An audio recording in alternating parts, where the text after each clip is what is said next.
Shalom saudara, selamat pagi. Kita ketemu lagi pada pagi hari ini dalam Morning Devotion. Selamat pagi saudara-saudara. Kita akan baca firman Tuhan dari Injil Matius pasal yang ke-7 ayat 13 sampai 14. Demikian firman Tuhan. Masuklah melalui pintu yang sesak itu, karena lebarlah pintu dan luaslah jalan yang menuju kepada kebinasaan, dan banyak orang yang masuk melaluinya. Karena sesaklah pintu dan sempitlah jalan yang menuju kepada kehidupan, dan sedikit orang yang mendapatinya. Saudaraku, dalam pembacaan firman Tuhan ini, Tuhan Yesus menunjukkan bahwa kehidupan kita harus menentukan pilihan jalan. Kita harus memilih salah satunya. Banyak orang menyerah pada saat yang menentukan untuk memilih. Bagaimanapun juga mereka tetap harus memilih. Ada juga yang memiliki mentalitas, terserah nanti saja. Entah jalan saya atau mungkin jalan raya. Yesus menawarkan sebuah pilihan yang tanpa kompromi. Kita harus memilih salah satunya, saudaraku. Dan karena ini yang penting, nggak ada jalan tengah atau jalan netral.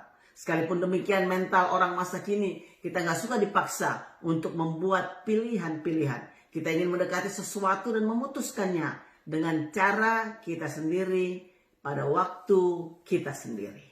Nah, memang benar kalau kita melihat bahwa pilihan itu adalah merupakan anugerah yang Tuhan berikan kepada manusia. Karena kepada semua manusia diberikan kehendak bebas untuk memilih. Tetapi waktu manusia jatuh di dalam dosa karena pilihan yang salah, semua manusia kemudian mulai memilih jalannya sendiri. Di dalam Yesaya 53 ayat yang ke-6 ditulis seperti ini. Bahwa kita sekalian ini seperti domba yang sesat.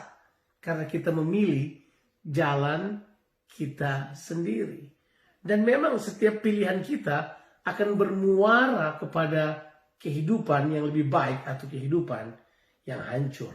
Di dalam pilihan yang disodorkan kepada kita ini, diberitahukan kepada kita ada pintu yang kita masuk dan kemudian yang sesak dan pintu yang lebar.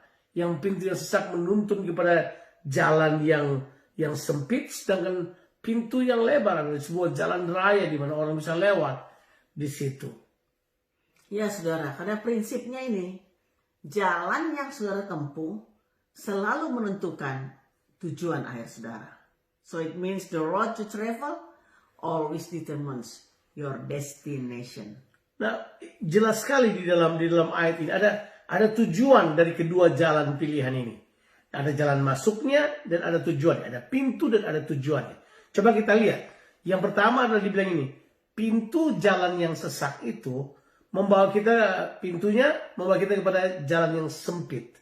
Di mana nggak ada banyak ruangan, ya kan? Nah, kalau kita lihat pintunya, apa pintu ini? Pintu ini adalah Yesus. Makanya Yesus bilang di depan, masuklah melalui pintu yang sesak itu. Pintunya sempit, sesak. Nah, pintu yang sesak ini yang membawa kita kepada jalan kepada Bapa. Kalau sudah baca di dalam Yohanes pasalnya yang ke-10 ayat ke-9, Yesus berkata, akulah pintu. Jelas kan?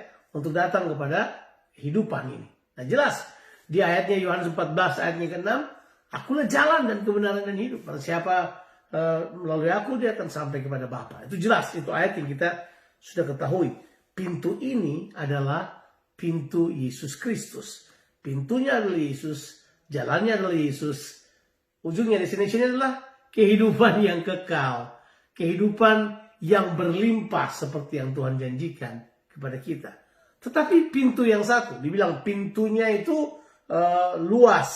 Gitu. Luaslah jalan itu ya. Lebarlah pintu dan luaslah jalan. Di sini memang beda dengan tadi. Yang tadi memang kurang banyak ruangan untuk kita buat sesuatu. Tetapi yang ini kita bisa bawa bagasi dosa kita, bagasi masa lalu kita, bagasi duniawi ini. Dan pintu masuknya jelas. Pintu masuknya adalah ego manusia. Sistem dunia ini. Karena ini disebut jalan dunia yang membinasakan. Pintunya adalah ego manusia, kedagingan manusia. Tetapi jalannya adalah jalan duniawi ini yang ujungnya adalah menuju kebinasaan. 1 Yohanes pasal 2 ayat 15 sampai ayatnya yang ke-17. Ya. Firman Tuhan 1 Yohanes 2 ayat 15 sampai 17 bahwa semua yang dalam dunia yaitu keinginan mata, keinginan daging bukan berasal dari Bapa, melainkan dari dunia.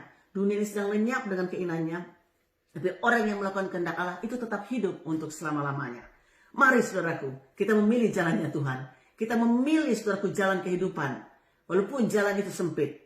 Dan juga kita memilih saudaraku jalan yang Tuhan sudah rancangkan ini dalam kehidupan kita. Jangan memilih jalan kebinasaan, walaupun jalan itu lebar, saudara. Saya percaya pilihan kita sungguh-sungguh adalah menentukan akhir kehidupan kita. God bless you. Amin.